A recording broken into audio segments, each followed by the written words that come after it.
So this dude is running a Sundown 15 on 3,000 watts, and this guy has the audacity to tell me that this car is louder than my truck. Now keep in mind, my truck is not that loud, okay? What'd it do? 151.1 decibels. I know that's not the end of the world. But this guy thinks that a single 15-inch Sundown is gonna beat that. Well, we're gonna find out today. I've got the Term Lab hooked up. Stick that over there on your dash. And do your best. Okay, so he wants to try this on music first. That's not me. You're hitting 141.8 on music. 1,500 watts. So no, not louder than the truck, but also is just a single 15. All right, so this car here did pretty good last time, but we're gonna change it up a little bit. Now we're sitting on one of these. This is a Sundown 15-inch nightshade. This is NSV5. So we're gonna put this in the car. We're gonna build a box, big ramp, better electrical, and this time, a lot of comments about metering on the dash. We're gonna meter down in the kick this time. We're gonna see what we can get out of this setup. We don't have a whole lot of trunk space here to work with, but we're gonna go ahead and start building a box now, and we're gonna make it as best to spec as we can for the sub. We're gonna fire the sub forward and the port forward, and it should fit kind of right here between this little triangle zone and blow everything into the cabin. So we're probably gonna seal the trunk off. Some 2-aught welding wire going on. We got some lithium, bigger alternator, the like. So we had some of our wood cut yesterday. We got everything else we need. We're gonna start assembling the box. We're gonna try to make it as strong as possible and still be able to fit inside that hole. Yeah, no wood glue here. We're using some subfloor adhesive to glue the box together, brads and screws. Base structure of the box assembled. We're gonna now add a whole bunch of bracing and stuff, more baffles, things like that, make it pretty strong. We're adding some bracing in here. We've got a double baffle that's gonna go on the top. We're gonna route out the port, make that nice. We don't have a lot of options here because the woofer's so big and the box is kind of small. We're trying everything we can to get this thing braced up as good as we can. So we did a lot of work off camera. We got the box put together. We've got the double baffle is attached on here. We got everything clamped down.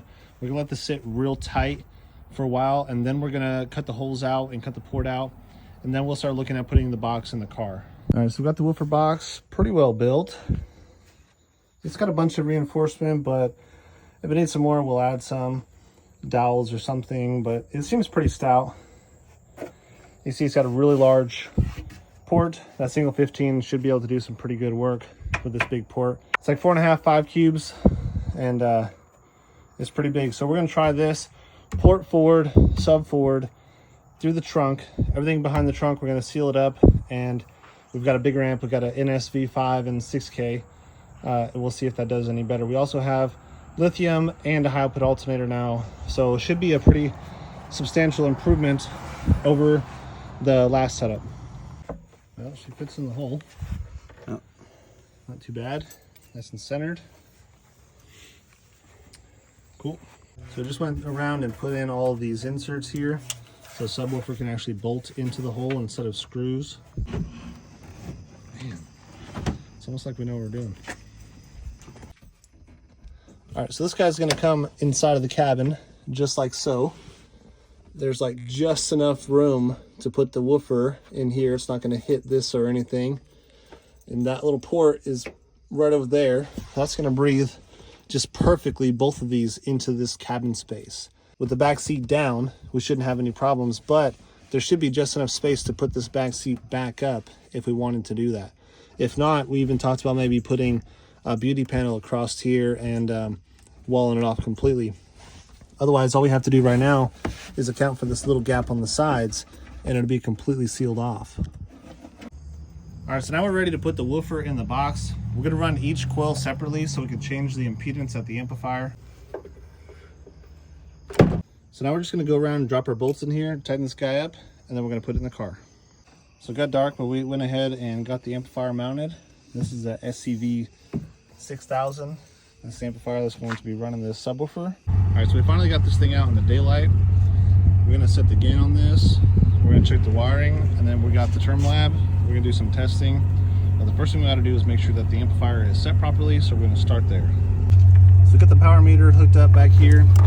Everything's set up. We're going to do the first set of tests at 2 ohms, and then we're going to wire it to 1/2 ohm and see if we can get a significant boost out of it.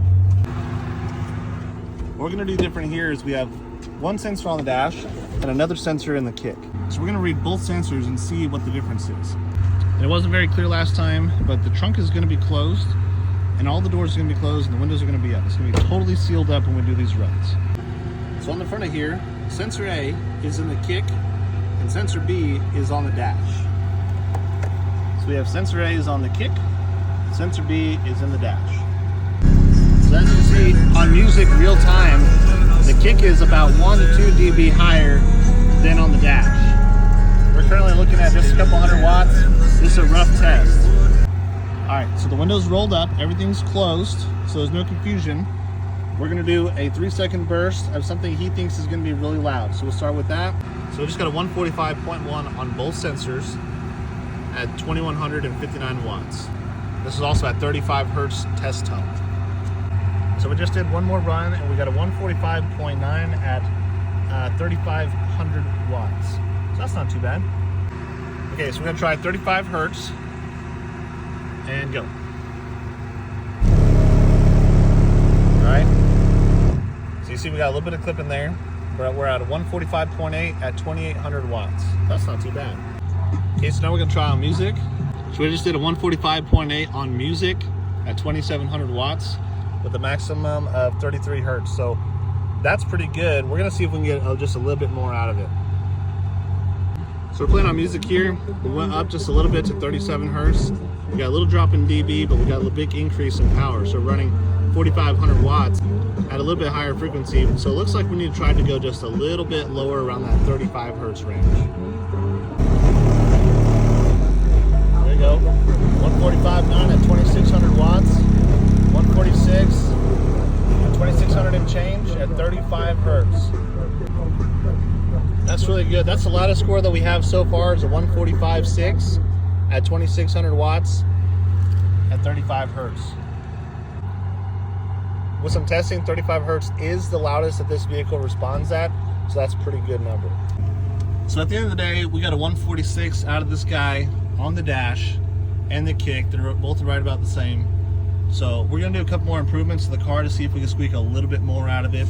We're gonna maybe seal up those sides right there, maybe some sound deadener in the roof, etc. We're gonna see what we can to squeak a little bit more out of that. So tell me guys, what do you think we could do to get a little bit more out of this system? I'm seeing guys saying they're hitting like a 150 and change with a very similar setup. I just don't know how they're getting those numbers unless there's a big loss somewhere else in this car.